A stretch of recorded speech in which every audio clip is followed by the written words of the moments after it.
நான் கொடுக்கல. அதுதான் உண்மையும் கூட. நாங்க வரிசையா நின்றுட்டு இருக்கும் போது டிஆர் பாலுக்கு அந்த பக்கம் நின்று கொண்டிருக்கிற ராஜபக்சே தள்ளி வந்து என் கையை பிடித்து கையை குலுக்கி விட்டு டிஆர் பாலு முகத்தை நேராக பார்த்து, உங்களுக்கு தெரியுமா திருமாவளவன் யார் என்று இவர் சொல்றாரு. வெஜிடேரியன் சாப்பாடு சாப்பிட்டேன், நான் ஆமக்கறிக்கு அதெல்லாம் சொல்ல மாட்டேன். சரி, சாப்பிட்டல்ல, அதுல உப்பு இருந்ததா? நீ பிரபாகரனோடு சாப்பிட்ட உணவில் உப்பு இருந்ததா? அந்த சுவையை பாத்தியா? அப்படி பார்த்திருந்தீனா பிரபாகரனை பார்த்துட்டு நீ எப்படி ராஜபக்சேவை பார்த்த? ஏய், எப்படிறாது? பிரபாகரனையும் பார்த்த, ராஜபக்சேவும் பார்த்த.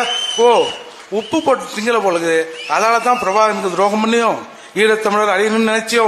இந்தியாவில், குறிப்பா தமிழகத்தில் இந்தியாவில் 3 பேர் ஈழத்தமிழர் போராட்டம் முடிவுக்கு வர வேண்டும், மேதகு பிரபாகரன் இறக்க வேண்டும் என்று 3 பேர் நினைத்தார்கள். அந்த 3வரில் ஒருவர் கருணாநிதி.